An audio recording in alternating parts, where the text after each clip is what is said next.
Salve, muito boa noite. Estou eu aqui de volta no Frente a Frente, né? Pois é, estava com saudade de estar aqui com vocês. Vamos falar de política, evidentemente, diretamente dos estúdios da Rede Vida aqui no Planalto Central do país. Você sabe, eu sempre digo que a política faz a sua vida, a casa que você mora, a educação do seu filho e a projeção de futuro. É por isso que temos que acompanhar e falar de política. E nós mostramos aqui no Frente a Frente as entranhas do poder e como funcionam as coisas por aqui. É um momento tenso ainda, o presidente da Câmara tentando se livrar destas pautas que ele considera tóxicas ali, que é a história da blindagem que foi aprovada na Câmara e derrotada no Senado, e também esse processo de votar a anistia ou mesmo a dosimetria. O assunto está se prolongando e impede o funcionamento da pauta da Câmara dos Deputados. Pois é, nós vamos falar muito aqui.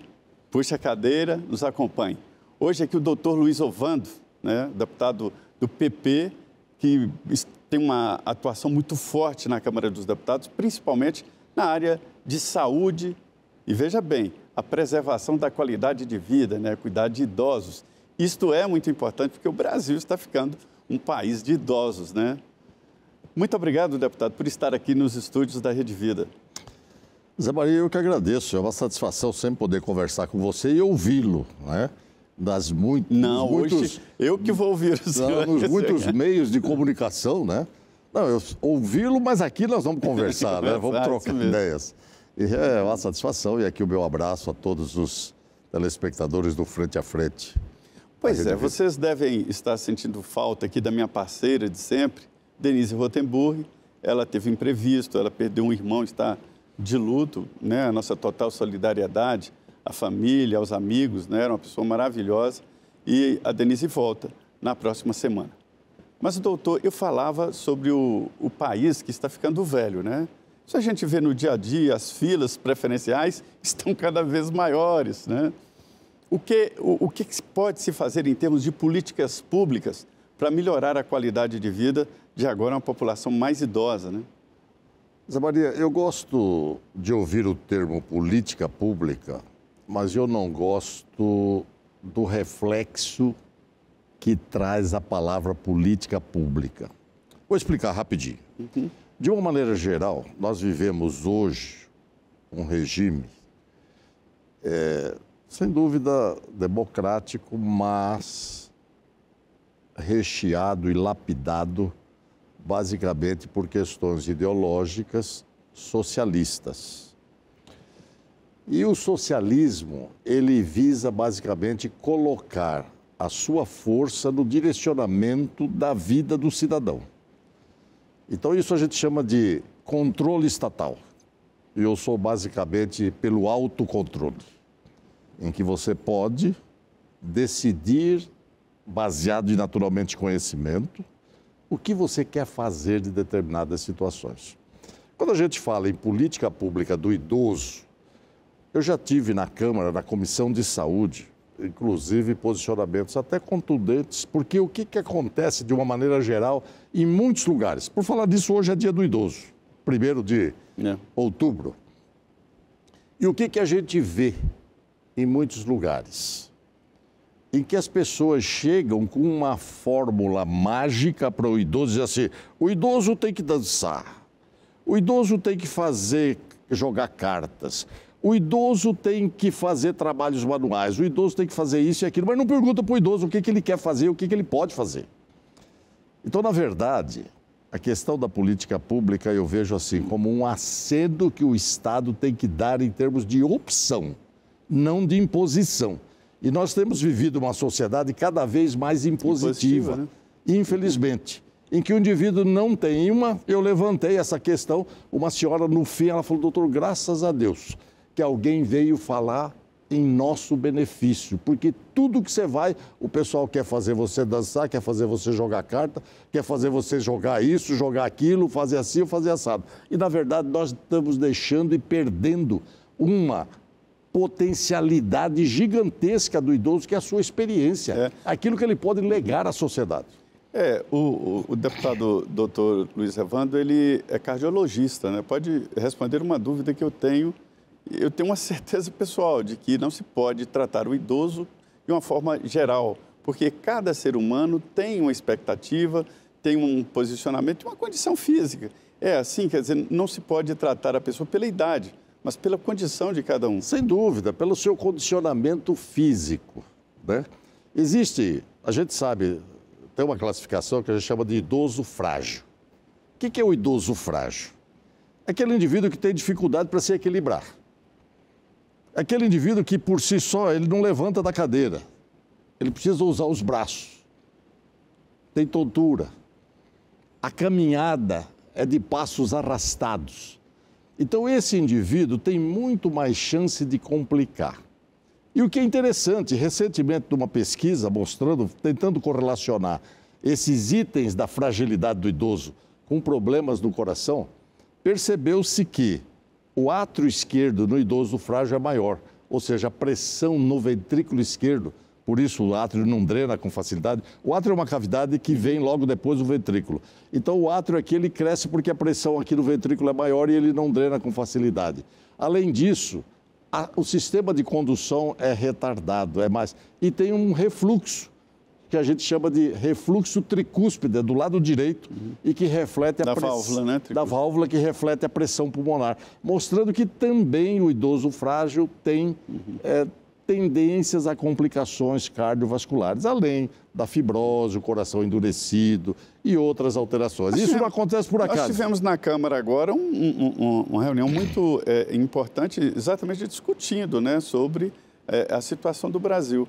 É possível que mesmo o Brasil, com, vamos dizer, mais idoso ou mais velho, ele tenha produtividade? Porque as pessoas falam muito em janela que o Brasil passou, que era a maioria jovem. É possível que a produtividade até se mantenha? É possível, Zé Maria. Mesmo com a idade maior? É possível. Vamos apenas recordar que recentemente nós tivemos a reforma da Previdência.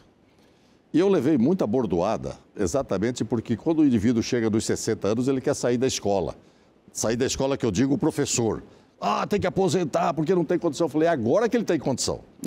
Tem experiência. Experiência, não precisa gritar, com moderação, atrai, com sabedoria, enfim. Mas o pessoal não aceita isso. Aí quer colocar o idoso encostado, como um peso para o Estado e para a sociedade de uma maneira geral. Às vezes nem o idoso quer, né? Nem quer.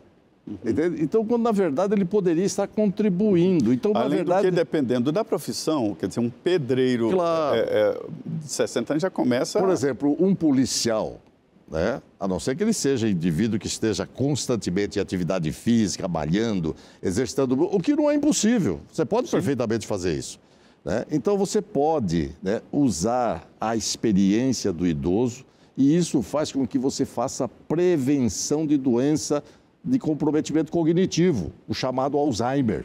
Então é importante que a gente esteja atentos para isso, envolvendo as pessoas, aproveitando o potencial do idoso. É possível aproveitar. Sabe por quê, Zé Maria? Eu me baseio num versículo bíblico que está lá, em Gênesis capítulo 6, versículo 3, que diz que nós fomos feitos para viver 120 anos. E Moisés, o grande libertador de Israel, viveu 120 anos. Está lá em Deuteronômio. E lá diz que quando Moisés morreu porque Deus disse, você não vai entrar na terra prometida, e lá diz que os seus olhos não se escureceram, não teve catarata, e nem perdeu o seu vigor. Não tinha fraqueza na perna, não tinha artrite, não tinha reumatismo, não tinha nada. Então, na verdade, nós podemos avançar. Eu tenho pacientes hoje no consultório de 103 anos, a mais velha tinha 109, infelizmente a Covid a levou, mas era uma pessoa extremamente ativa, podia vir e era cognitivamente coerente, atenta. É possível. Pois é, nós temos que ficar animados, acreditar e não abandonar a projeção de futuro. Mas, deputado, nós vivemos um momento muito tenso na política, né? Sim. Os políticos estão tensos. A gente vê isso no dia a dia, né? No cafezinho lá da Câmara, nas conversas, a gente vê essa tensão. Mas também nas disputas. Isso é normal? O senhor acha normal que a política seja levada dessa forma? Tem que respirar fundo, Zé Maria. Na verdade, à medida que você envelhece, você começa a entender um pouco mais o ser humano. O jovem, ele é impetuoso, ele é agressivo, ele é inquieto. O indivíduo mais velho, ele é mais moderado. Mas a gente tem muito idoso, muito agressivo, mas felizmente não é assim a regra. E o que acontece? Quando há uma discordância, precisa haver moderação de aceitar que o outro tem direito de discordar. Só que o que às vezes irrita a maioria, e às vezes até a gente é irritado por isso, são argumentos sem fundamentos, totalmente incoerentes na defesa de determinados pontos de vista que você vê não se sustentam à luz da lógica, à luz da filosofia, da teologia, do que quer que seja. E aí as pessoas se irritam, daqui a pouco perdem o domínio, o autodomínio, agridem e acabam tendo esse tipo de comportamento, o que é ruim em termos de reflexo cardiovascular. Esse clima da base acaba aparecendo aqui, né, no plenário da Câmara, nos plenários em geral. Sim, acaba acontecendo isso. Então nós chegamos, o pessoal fala hoje muito em polarização, né? Polaridade, quer dizer, de um lado ou de outro, os polos, né? Polo norte e sul, extremos, direita e esquerda, enfim. O mundo, eu digo sempre que é dual. Você sempre tem que caminhar nessa área, né? Preto, branco, quente e frio, feio, bonito, gordo, magro e assim por diante. Mas existe a terceira alternativa, como escreveu Stephen Covey, né? A terceira alternativa é o ganha-ganha. Você não precisa perder o outro ganhar. Então você pode, principalmente em política, que é a arte da negociação, da conciliação dos interesses, tendo um pouquinho de moderação, chegar a um consenso. Agora, nós temos visto, você mesmo já defendeu, já colocou, já mostrou os prós e contras de uma forma muito sensata, a questão da dosimetria, que não se cabe, não se aplica, exatamente pela incoerência do processo. E que alguns querem, não, vamos mexer aqui, vamos mexer ali, você teria que mexer no Código Penal, então não pode. Aí você fala, não, mas isso é um absurdo, não funciona. Então, aí as pessoas vão se irritando e acabam agredindo, aí o outro já fica mal servido e as coisas acabam deteriorando em termos de relacionamento. O senhor falava aí da dosimetria, né? É que o Congresso está discutindo um projeto de anistia. E aí houve a nomeação do Paulinho da Força, um deputado de São Paulo, né? Presidente, inclusive, do Solidariedade, o partido dele. Ele está negociando. E isso irrita alguns deputados e senadores, porque ele consulta ministros do Supremo para elaborar o seu texto, que é uma atividade da Câmara dos Deputados, né? E a tendência é que não saia a tal anistia geral ampla. A dosimetria é difícil, né? E mesmo a anistia ampla, geral e restrita, como aconteceu em 79. Isso. Então, assim, o senhor acha que nem a dosimetria? Eu acho que não, sabe? Agora, é possível. Ali na Câmara, tudo é possível. Basta. Você tem experiência disso. Você lida com essa questão política há muito mais tempo do que eu lido como deputado. Naturalmente, você como repórter. Eu sempre digo, doutor, e assusta quando eu digo que na Câmara, quando não se decide, é uma decisão de não decidir, ou seja, tem que ficar como está. Do Estado, não tem que ninguém mudar lá, o Supremo, ou quem quer que seja, exato, né? Tudo é possível. O que eu praticamente, né, me colocando aqui dentro do processo, o que eu defendo?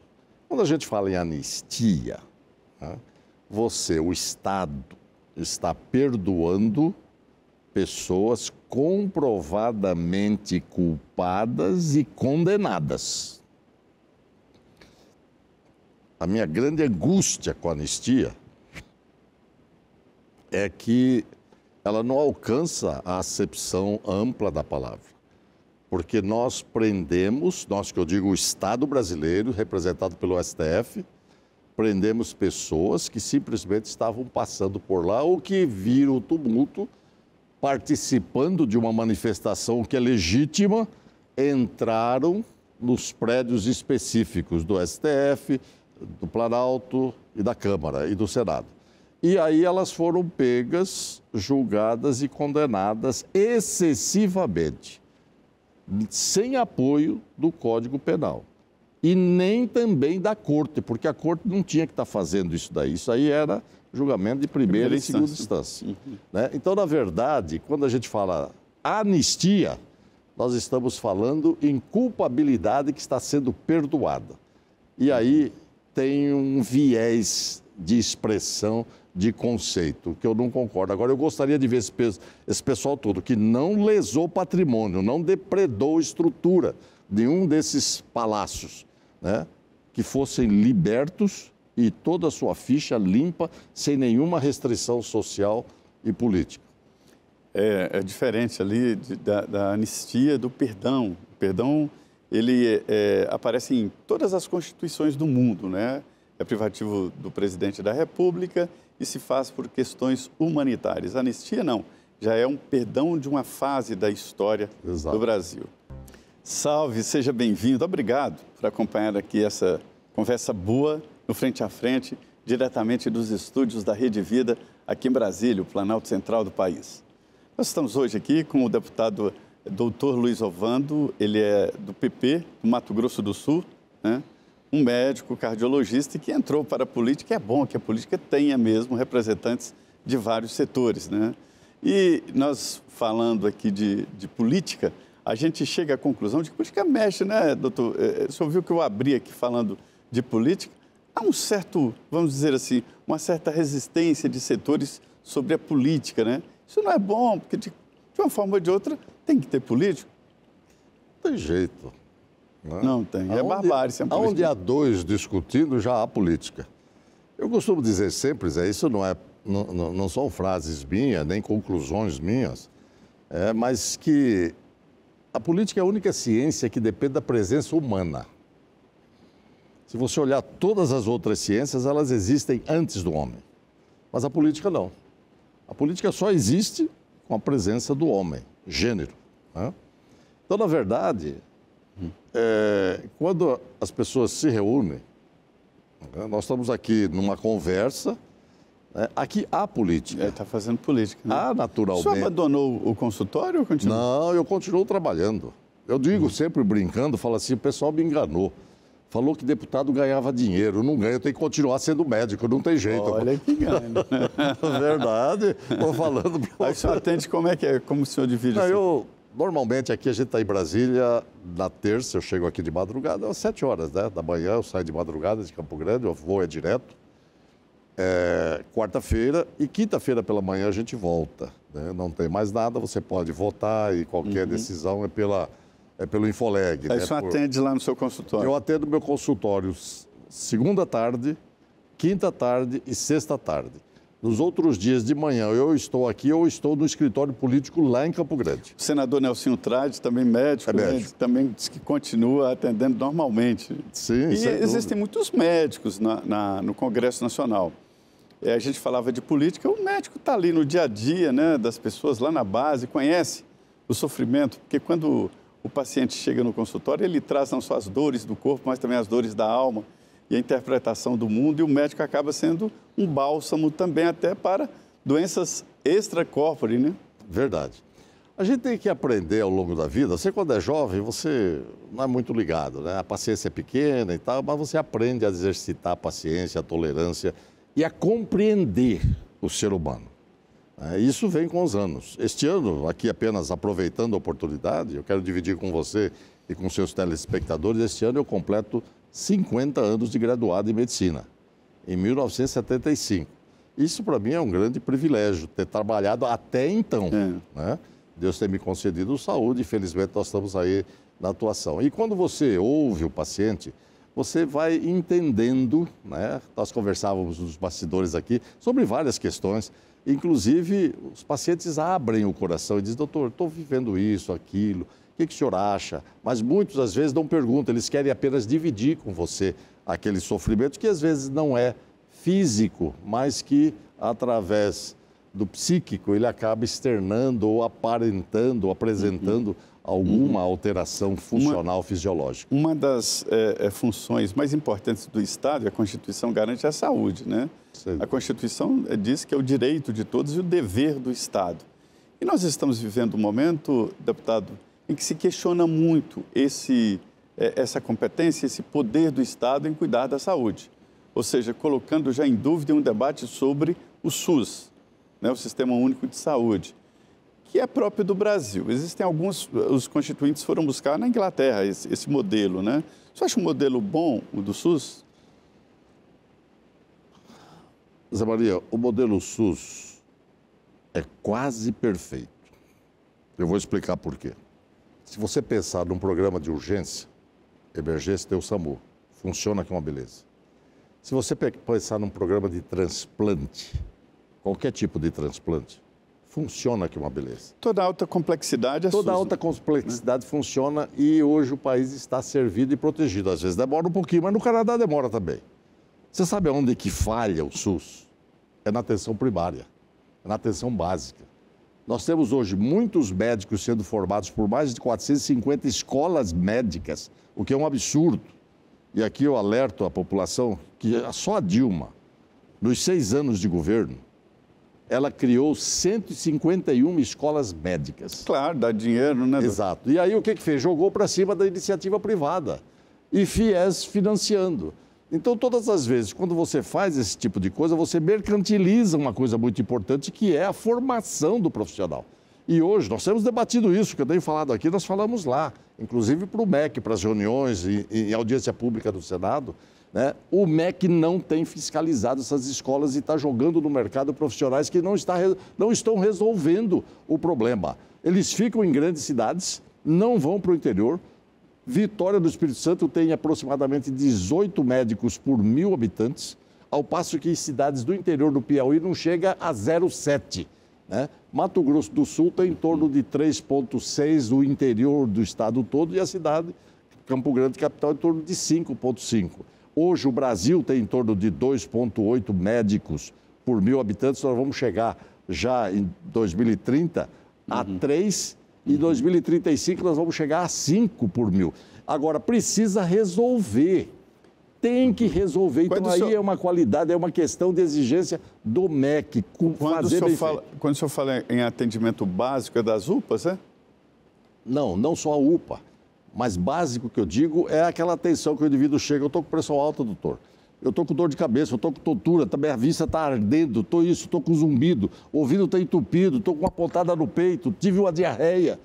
O médico simplesmente ele tem que fazer a anamnese rápida, examinar e sem pedir exames. O que nós estamos vendo hoje, o médico ele já está com dor de cabeça, tomografia.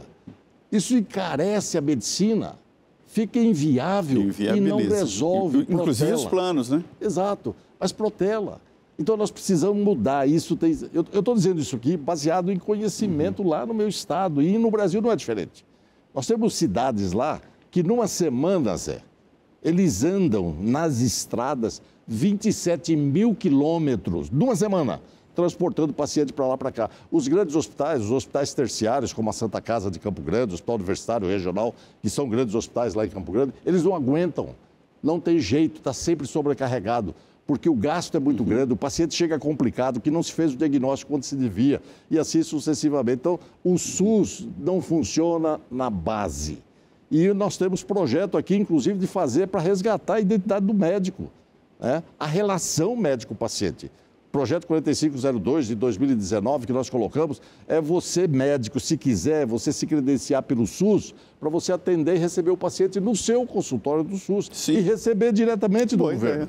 Isso daí ajuda, porque eu vou consultar o doutor José Maria. Eu conheço o doutor José Maria, ele tratou da minha família. Você abre uma agenda para uma quantidade, né? Exato. É possível fazer isso. Se você fizer isso no país todo, você reduz a pressão em cima dos postos de saúde. Mas aí eles não abrem, sabe por quê? O governo não abre porque isso é o modelo socialista. É a forma da dominação. Eu domino, eu faço, eu aconteço. O que está errado. Por isso não funciona direito. Fica nas mãos do prefeito, do prefeito, não só do prefeito.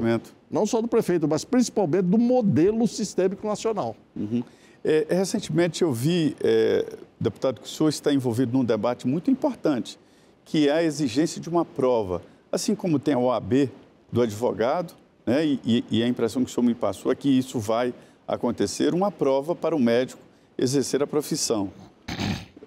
É meio polêmico, isso já foi muito polêmico, mas parece que agora vai, né? O que acontece, Zé, é que a gente não pode se enganar. Isso é igual falar assim, o indivíduo teve um infarto, é porque ele bebia muito. Não é unifatorial, é multifatorial. Então, o bom médico, primeiro, é aquele indivíduo que precisa ter a vocação. Segundo, ele precisa ter bons professores. Terceiro, ele precisa ter condições de treinar. exercitar a arte, e isso não está acontecendo. Muitas vezes o indivíduo vai simplesmente por orgulho, ele quer ser médico, a família quer que ele seja médico, enfim, e aí por diante. Aí o governo instalou uma série de faculdades que não têm condição. 73% das escolas médicas estão em cidades que não têm infraestrutura. O indivíduo muitas vezes não vê determinados procedimentos. Então, aquela história da que as faculdades devem ficar em cidades grandes, elas estão se repetindo cada vez mais. Então, o que está acontecendo? Eu sempre fui contra essa questão do exame de proficiência. Eu sempre fui contra, mas hoje eu cheguei. Eu perdi, eu entrego o boné, vamos dizer assim. Sabe por quê? Porque o MEC não fiscaliza e o médico não tem condição de exercitar. Sua qualidade, né, de reavaliação, a reavaliação de conceitos pessoais. Precisa ter uma avaliação, precisa ter uma avaliação. E isso está sendo discutido. Tem dois projetos. Tem um no Senado, né? Tem um do Senado, que é do Marcos Pontes, e do Dr. Luizinho da Câmara. Eu não me lembro aqui exatamente o número, mas são dois. Como é que as entidades médicas estão vendo isso? Como? As entidades médicas, sindicato e Não, tá, e conselho. Principalmente o que está sendo cobrado é que o Conselho Federal de Medicina está chamando para si a responsabilidade de aplicar essa prova de proficiência. E o governo, o MEC, não aceita isso, porque acha que vai haver retaliação, vai haver tentativa de reserva de mercado, vai dificultar a aprovação, o que não é verdade. O que o pessoal quer A OAB é questionada até hoje, né? Existem associações, né? Pois é, mas o que acontece é que se você não tiver alguém que está envolvido com a questão, como é o caso da fiscalização exercida pelos conselhos regionais, comandado pelo Conselho Federal, né, você não tem forma de você saber verdadeiramente o que está acontecendo. Porque o MEC diz assim, não, nós é que vamos fazer a prova, mas faz... E nós tivemos aí mais de 8 mil médicos formados por escolas que na sua gradação estavam com nota 1 e 2. Então, na verdade, não saem bons médicos. Nós precisamos resgatar isso e é fundamental que haja constantemente uma avaliação e repetição de avaliação constante. É bom esclarecer, porque o Sindicato dos Médicos é uma entidade que faz a defesa dos profissionais e o Conselho define normas, linhas, né? O médico pode fazer isso, pode fazer aquilo. E o Conselho, eu acho que ele está habilitado para definir essas diretrizes, né? Sim, é o que eu penso também. Você pensa assim, se você for ver de uma maneira geral a população. Mas a parte educativa, quem é o responsável? É o MEC. O MEC é responsável pelo treinamento. Mas aí ela define, vamos dizer, o conteúdo, né? Até chegar naquela hora. A hora que você vai exercer... diplomou, né? Você sacramentou a formação, quer dizer, aprovou... respondeu a todas as exigências curriculares, você agora vai fazer o quê? Você, para entrar no mercado, você vai ter que passar pelo CRM. Mas o CRM fala, não, mas aqui você vai ter que fazer a prova. Eu acho legítimo isso. Você saiu de uma escola, mas aqui você vai passar pela avaliação, pela proficiência. E se você for aprovado, dentro daquilo que nós fazemos... E claro que aí não pode ser da cabeça de um só, tem que ser um colegiado, tem que ser um grupo de indivíduos estudando, né, fazendo essa avaliação, para que verdadeiramente você possa ser disponibilizado à população. Quer dizer, esse aqui está qualificado e não vai dar problema. A medicina, doutor, ela vai muito além de curar, né? De ter essa pegada de doença, ela tem que ser preventiva. E nós estamos aí com esse escândalo, né, de bebidas adulteradas provocando morte, mas não é só. Existem alimentos que não estão sendo devidamente fiscalizados, medicamentos que não estão sendo fiscalizados. É uma situação bem frágil, né? De o Estado proteger ou fazer exigências, que a gente está focando agora em bebida, mas existem outros alimentos matando por aí, suplementos alimentares que ninguém sabe para que serve. Zé, tudo na vida depende de informação, convicção e incorporação. O conhecimento nada mais é do que a informação testada, convencido e incorporado. Eu daqui para frente vou mudar meu comportamento. Antes eu fumava, agora eu não fumo mais porque eu sei que isso faz mal. Isso, para acontecer, foi por um processo. E o que acontece hoje, infelizmente, é que a ambição humana, inclusive o excesso de escolas médicas, passa pela ambição humana exagerada.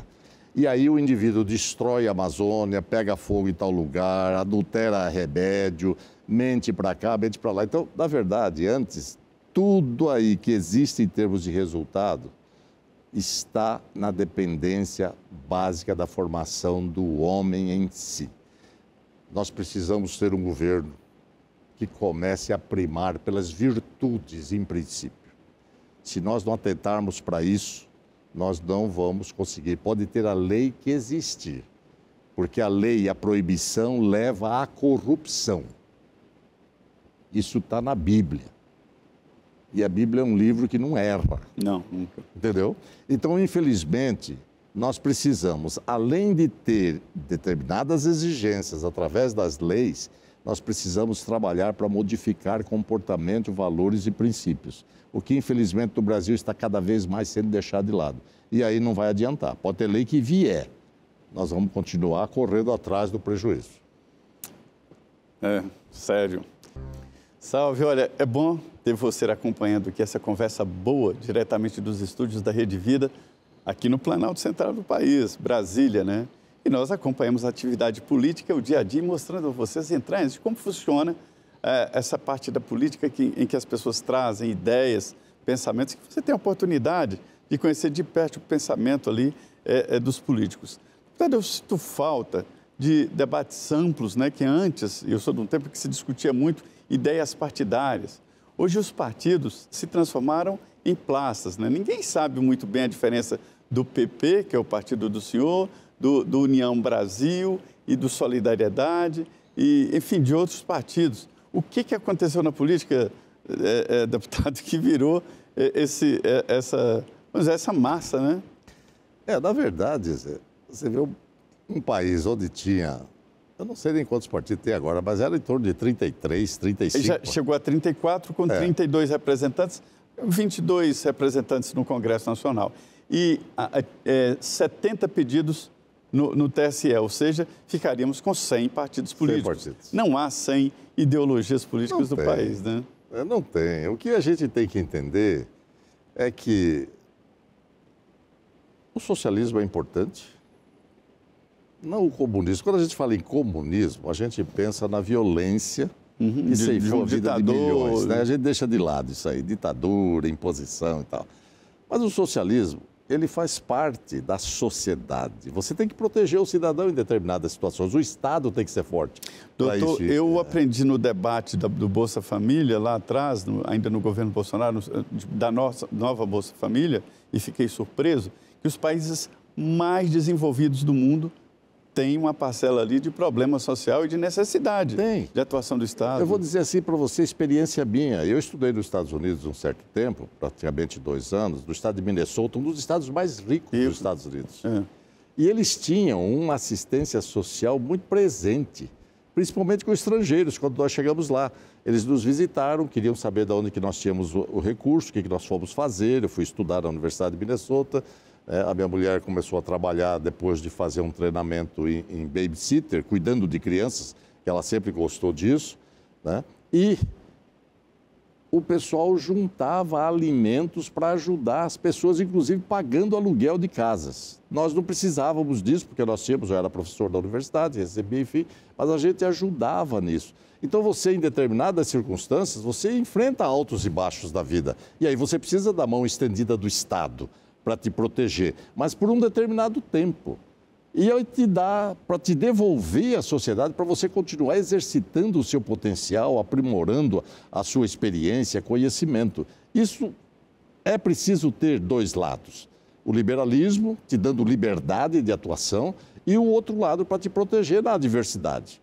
Então isso é. Agora, o que aconteceu? Teve um grupo que tomou posse do socialismo e não quer que você trabalhe. Se você está na Bolsa Família, você pegou e tal, você perde a Bolsa Família. Então, o pessoal não quer perder. Então, a Bolsa Família, ela precisa existir em determinadas situações. Não é nesse vassalismo que foi colocado. Então, o que está acontecendo hoje é uma polarização. Quer dizer, o pessoal quer o Estado comandando e fazendo tudo que não funciona, a gente já viu isso, e o liberalismo sem o assistencialismo quando necessário. Então, aí fica essa balbúrdia. O que você acha do projeto Bolsa Família? Eu acho que o projeto Bolsa Família, ele é importante desde que ele tenha um propósito. É resgatar o indivíduo da sua dificuldade, dando a ele condição, inclusive, de desenvolver o seu potencial com qualificação. E aí é preciso ter a porta de saída, que todo mundo fala sobre isso. Não é só a entrada. E nós temos hoje mais ou menos 96 milhões de brasileiros de 213 milhões. Tem mais do que 40% praticamente. A impressão que eu tenho é que a Inglaterra agora está fazendo esse processo, né? De depurar o processo social de atendimento, que é uma espécie de Bolsa Família deles lá, mostrou que as gerações futuras, que se acreditava que, dando uma melhor condição de vida agora, a próxima geração, né, com base nesse apoio, ficaria melhor. E descobriram que não. Não fica. O Franklin Roosevelt, juntamente com o Reagan, que ele porque esse assistencialismo, Zé Maria, ele corrói o tecido... Lá já está, eu acho que na terceira geração. Corrói o tecido social. A pessoa perde a dignidade, vai perdendo valores. E as pessoas não gostam disso. As pessoas querem ser valorizadas pela sua capacidade de conquista, né? Esse é o grande mote da situação. Infelizmente, ou felizmente, se a gente for ver, inclusive, esse assistencialismo também aconteceu na Dinamarca, na Noruega, e eles, no início, né, 85% achavam que você só poderia receber, né, ajuda se você verdadeiramente estivesse precisando. Passado mais ou menos 20 anos, voltaram a perguntar, isso aí estava em torno de 65%. As pessoas vão se adaptando, achando que o Estado tem que obrigatoriamente mantê-las em determinadas circunstâncias. Quando é aquele idoso que não pode mais prover, que o Estado seja responsável, se a família não assistir. Agora, você criar isso, uma regra, como acontece aqui no Brasil, em que o indivíduo fica na dependência eterna, esse país nunca vai sair dessa situação. Vai ficar sempre na dependência, infelizmente. Pois é, e esse processo econômico no Brasil, ele está crescendo para uma situação muito complexa. É que os empresários, eu converso com vários empresários de setores diferentes, todos reclamam exatamente da falta de mão de obra, ninguém está conseguindo contratar. Já seria reflexo dessa situação, dessa política? Eu acho que é reflexo. Uma outra coisa também, a gente não pode se esquecer que está havendo uma redução da natalidade. Na década de 60, nós tínhamos uma natalidade em torno de 6. 6, por família, né? Por mulher, por família, e hoje nós temos 1,8. E tem família que não quer saber de filhos. Além disso... Nós vamos chegar a 2035 na faixa de 1,1 e 45 já estaremos negativamente, ou seja, morrendo mais gente do que nascendo no Brasil. Né? E isso é ruim para a economia, porque o ser humano é a razão de tudo. Se você não tem gente, você não tem consumidor. Se você não tem consumidor, você não tem produção de riqueza e, consequentemente, a coisa vai piorando. Enfim, nós precisamos estar atentos para isso. Né? E não só isso. Lá em Mato Grosso do Sul, existe a cidade de São Gabriel do Oeste, que tem um frigorífico chamado Aurora, que é de suínos. Né? Eles vão atrás nas cidades vizinhas para que o pessoal venha trabalhar. Não tem o suficiente mão de obra em vários lugares. Mato Grosso do Sul já está tendo dificuldade de mão de obra. O senhor acha, então, que um reflexo dessa situação do Brasil que vai provocar, vai piorar, né? Porque a mão de obra vai desaparecendo. Então, não seria um reflexo da Bolsa Família, ou ajuda estatal? Eu acho que tudo é um conjunto, né? Por isso que o governo, seja qualquer governo socialista que vier, né? Está aí agora o governo do PT. Eu espero que a gente mude isso. Até porque nós precisamos... O nosso potencial é gigantesco. O Brasil tem um potencial humano gigantesco. E nós precisamos aproveitar isso, melhorar as faculdades, as escolas técnicas, dar condição de trabalho. E aí você vai ver a diferença, porque vai realmente produzir cada vez mais. Agora, nós não podemos esquecer o outro lado, né? O envelhecimento da população, a aposentadoria precoce, Precoce que eu digo, 60, 65 anos, né? O indivíduo pode trabalhar perfeitamente mais, mas nós precisamos também abrir espaço para a juventude. Mas se não tem juventude, porque não tem filhos, as pessoas não querem casar, também nós vamos precisar de um governo incentivando os casamentos e o nascimento de crianças, como aconteceu na Itália. A Itália até pouco tempo fez isso. Não sei se ainda continua, mas não tem outro jeito. O próprio Canadá, o Canadá importa pessoas para você poder manter a economia, senão o negócio vai para baixo. E eles exigem até um perfil ali de imigrantes, né, com curso superior, que tem um filho e tal. Exato. É essa a situação. Deputado, a gente já comprovou aqui de que segurança pública é o assunto mais importante em debate dos últimos tempos, né? Todas as cidades, não é mais uma questão de grandes cidades, agora as pequenas cidades também já enfrentam dificuldades, né? E o Congresso agora aprova lá vários projetos na área de segurança pública, aprova as prioridades, né? A urgência. É uma questão legal esse surto que o Brasil está passando de insegurança e de violência? É aquilo que nós comentávamos no bloco anterior sobre a questão das virtudes e das qualificações individuais. Nós não podemos fechar os olhos para as necessidades. O indivíduo tem necessidade básica, né? A pirâmide de Maslow. Base é necessidade básica, comer, proteger, enfim. Depois, desenvolvimento pessoal e, por último, reconhecimento. Quando as pessoas aqui na base não têm o necessário, elas começam a buscar uma forma de consegui-los. E o que a gente vê é que há diferenças muito grandes na nossa sociedade. Os países onde todos são pobres, você não vê violência. Bangladesh é um lugar onde a violência, o assassinato é 2,2 para 100 mil. Minnesota, 2,3 por 100 mil. Então, um é rico, outro é muito pobre. Então, quando há muita diferença, como acontece aqui no Brasil, você aumenta a violência. E aí, o que é necessário? É você elevar o nível da população. É bem verdade que isso não vai ser no estalo de dedo. Isso, às vezes, leva uma geração inteira ou mais para poder chegar nesse ponto. Então, infelizmente, nós estamos vivendo hoje enxugando o gelo, fazendo determinadas coisas e alguns ainda propondo a liberação de condenados perigosos, né, na tentativa socialista, inclusive alguns partidos defendendo isso, que o Brasil encarcera muita gente. E a gente vê que não é isso. Então, na verdade, tem que ter firmeza, a lei tem que valer, né? E as pessoas têm que ser resgatadas, dando a ela a condição de reavaliar. Tem gente que tem psicopatia, é outra história. Aí é doença. Mas aquele que, pela necessidade, se envereda por um caminho e não consegue voltar, nós precisamos do Estado forte. Aí o Estado precisa entrar, né, para poder resgatar, dando a ele condição dele prover os meios futuramente. O deputado fala de psicopatia é porque existem alguns criminosos que isso fica claro desde criança, desde os primeiros entraves ali contra a lei, a gente vê que eles falam em 30%, 35%, né, de crianças, adolescentes em conflito com a lei, é um eufemismo muito... Enfim, que são irrecuperáveis, mas existem os recuperáveis que são por necessidade, esses que o senhor fala, né? A dificuldade é exatamente separar um do outro. A gente vê que o Bukele, ele conseguiu pacificar um país, El Salvador estava entregue às gangues, as pessoas tinham orgulho de dizer que matavam, que pertenciam a gangues, tatuavam quantas mortes tinham, e ele chegou e suprimiu direitos humanos, direitos individuais, e colocou, acho que 1/3 da população na cadeia, né? É preciso mesmo uma atitude tão forte assim? Eu acho que precisa. É igual você tratar doença, né? A gente, na condição de médico... Numa epidemia, tem que afastar o agente transmissor. E não só afastar, mas, por exemplo, vamos pegar aqui um exemplo prático, né? Pega um exemplo prático. Indivíduo com insuficiência arterial. Fumou muito tempo, é muito comum em quem fuma. Dificuldade da artéria, do sangue passar na artéria, porque já tem aterosclerose, entupimento. Aí o indivíduo faz uma oclusão, começa a apodrecer o pé,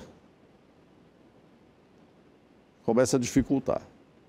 Aí você vai falar assim, eu vou tratar clinicamente com amenidades, vou dar um vasodilatador, vou hidratar bem e tal, isso aí faz parte do processo. Mas se você não amputar, não cortar aquela perna, o corpo inteiro será contaminado, vai entrar em sepse e vai morrer. Então, o que acontece, se o indivíduo está lesando, que ele seja tirado, seja colocado lá na cadeia até que ele seja recuperado. Então, o que nós estamos aqui no Brasil discutindo e falando de direitos humanos, ele não pode, por isso, aquilo, o direito assim, a audiência de custódia, papapá, o cara sai dali, vai para ali, faz outro crime e volta, e nós cada vez pagando e sendo ceifadas vidas úteis, muito úteis, infelizmente. A origem desta epidemia, chamada violência, deputado, estaria no crime organizado? Já tem muita gente dizendo, olha, é um exagero, não é bem assim. Mas a base da violência no Brasil vem do crime organizado? O crime organizado hoje tomou conta, o que a gente percebe. E eu tenho visto, inclusive, a propaganda contra a violência na Jovem Pan, e alguns dizem, inclusive, que grande parte do pessoal que está preso é por violência doméstica. Bateu na mulher, bateu no filho, aconteceu uma coisa ou outra, e o pessoal que deveria estar preso não está. Né? Eu tenho ouvido isso, eu não fui constatar isso. Mas isso mostra uma distorção.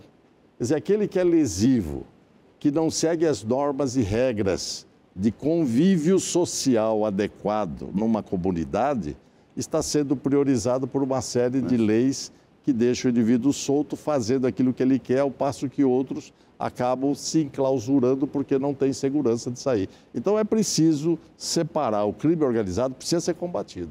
Não há dúvida quanto a isso. Né? Ninguém tem dúvida quanto a isso. Agora, o que acontece? O crime organizado tem essa força por quê? Porque é econômico.